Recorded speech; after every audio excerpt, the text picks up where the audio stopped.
Kern, the original city, protected by the first pillar, still stands tall, crowning the center of Kaars. Its factories slumber while the once lavish skyward homes boast with life, though the darkness that was once confined to the lower levels has taken hold of the whole city.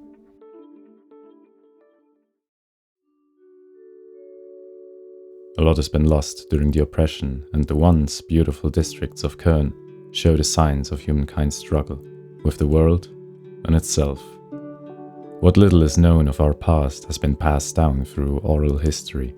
Only now is it recorded and archived for our children to learn from our mistakes.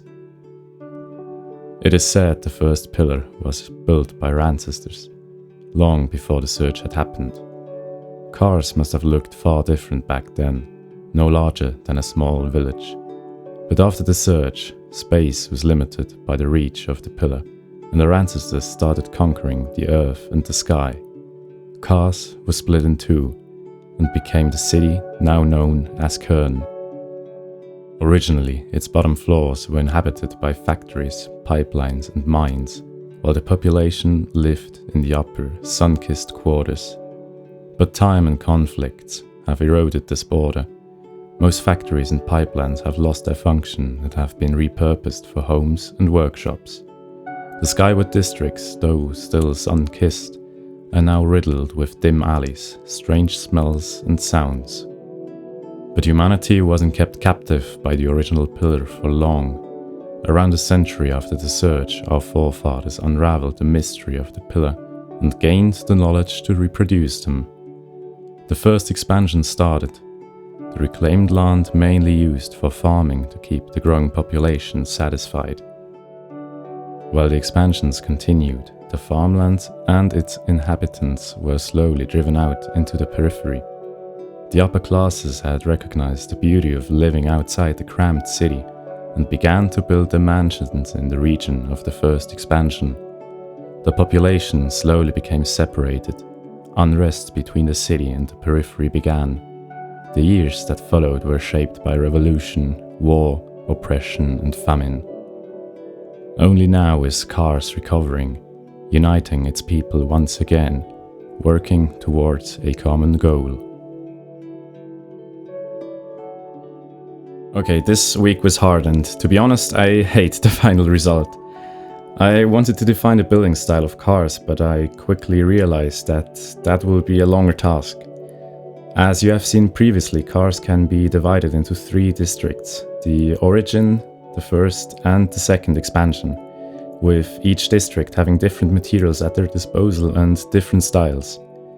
Though defining these three districts was still the easy part.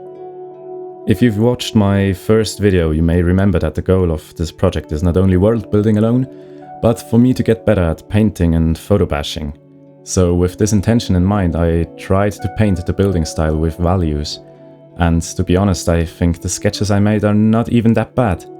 But they felt generic and I struggled to come up with new ideas using the painting technique. Maybe that's because I had to concentrate on painting instead of the idea, as I am still getting used to it. After this partial letdown, I designed some scenes by drawing them, which was way more inside my comfort zone. I came up with this scene in which we are looking from somewhere within the first expansion onto the center of Kaars.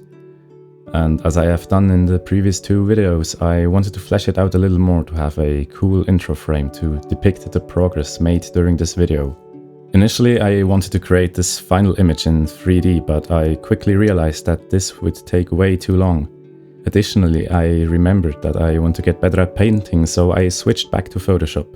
But the painting process wasn't really faster than 3D, especially as I'm still learning it.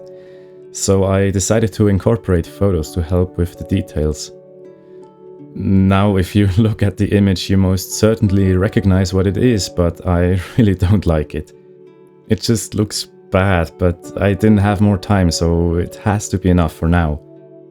The most important part the image is lacking is good, or at least clear, values. I painted some arbitrary shadows, but they communicate nothing.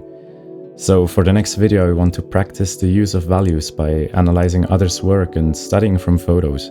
When it comes to painting, I still have a long way to go, but I try not to get it let me down by my presently unsatisfying paintings. Additionally, I want to incorporate more deadlines into my workflow. If I hadn't been on a tight schedule, I might have made the final frame in 3D and hadn't learned anything from painting it. If I want to get better, I just have to paint more, and doing many paintings certainly is better than spending a week on one alone. I hope you're not scared off by my bad painting skills, and maybe you've learned something from my mistakes. Anyway, I hope to see you in the next video. Take care. Bye.